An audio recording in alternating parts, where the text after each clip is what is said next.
સૌરાષ્ટ્રની ભાતીગળ સંસ્કૃતિ અને રાજકોટની રોનક એટલે જન્માષ્ટમીમાં યોજાતો લોકમેળો. વર્ષોથી આ લોકમેળો રેસકોર્સ ગ્રાઉન્ડમાં યોજાઈ રહ્યો છે, પરંતુ દિન પ્રતિદિન રાજકોટની વસ્તી વધતા પ્લસ અને એનાથી પણ વિશેષ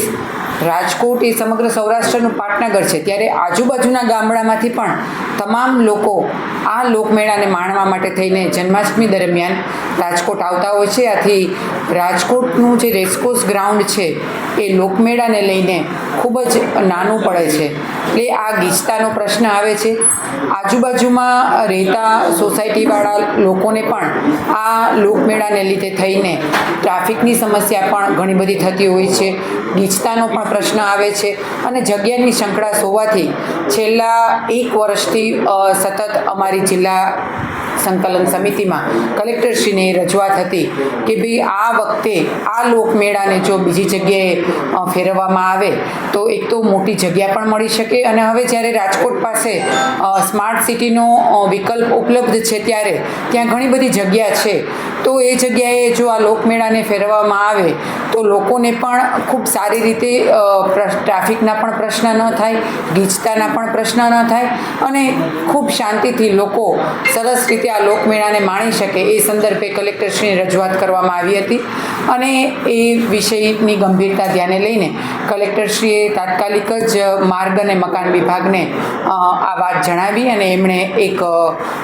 સર્વે રિપોર્ટ કર્યો અને સર્વે રિપોર્ટમાં અટલ સરોવરની બાજુમાં એ જે જગ્યા છે કે જે હાલની જે રેસકોર્સ ગ્રાઉન્ડની જગ્યા છે એનાથી અનેક ગણી મોટી છે, એમાંથી જરૂરિયાત મુજબની જગ્યા લોકમેળા માટે લઈ અને એને સમથળ કરવા માટેનું એસ્ટિમેટ પણ કાઢી લીધું છે અને તમામ રિપોર્ટ તૈયાર કરીને ગાંધીનગર શહેરી વિકાસ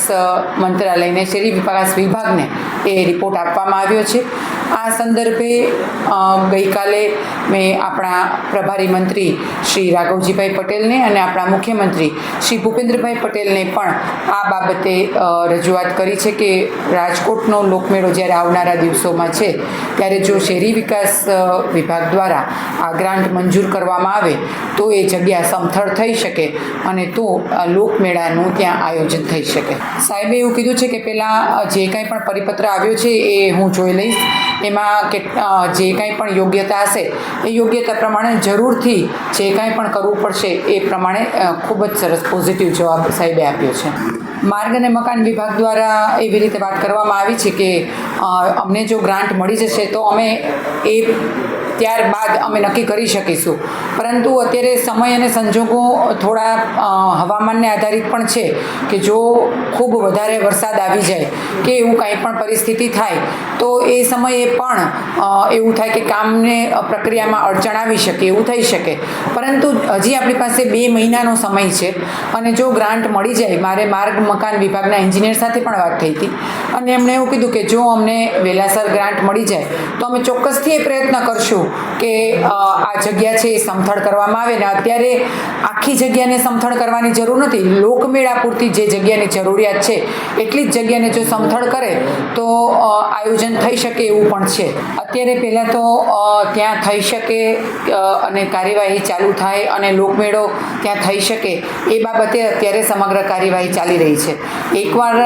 નિર્ણય આવી જાય કે લોકમેળો ત્યાં થવાનો જ છે પછી આ બધી વૈકલ્પિક વ્યવસ્થા છે, તો ત્યારબાદ આ 5 દિવસ પૂરતી વૈકલ્પિક વ્યવસ્થા પણ વિચારી શકાય. અત્યારે પરિસ્થિતિ એ જ છે કે દરેક લોકો, ગામડાના લોકો પણ જ્યારે અહીંયા લોકમેળા માટે આવતા હોય છે ત્યારે આપને ખ્યાલ હશે કે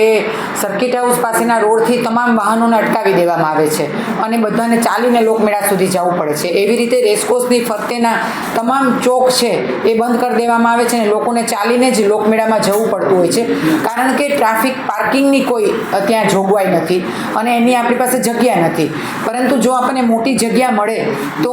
કદાચ એવું પણ થઈ શકે કે લોકો લોકમેળા સુધી પોતાના વાહન સુધી પણ જઈ શકે. વૈકલ્પિક તમામ વ્યવસ્થાઓ આ લોકમેળાને ધ્યાનમાં રાખીને પછી આવનારા દિવસોમાં વિચારી શકાય જરૂરથી, કારણ કે સરકારશ્રીનો એકવાર જવાબ આવે ત્યારબાદ એ નક્કી કરવામાં આવશે કે હવે આપણે આ કાર્યવાહીમાં પહોંચી શકીશું કે નહીં, એટલે સમગ્ર નિર્ણય ત્યારબાદ જ કરી શકાય. સાંજ સમાચાર ફેસબુક પેજને લાઇક કરો, વિડીયો શેર કરો અને વધુ વિગતવાર સમાચાર માટે sanssamachar.net વિઝિટ કરો.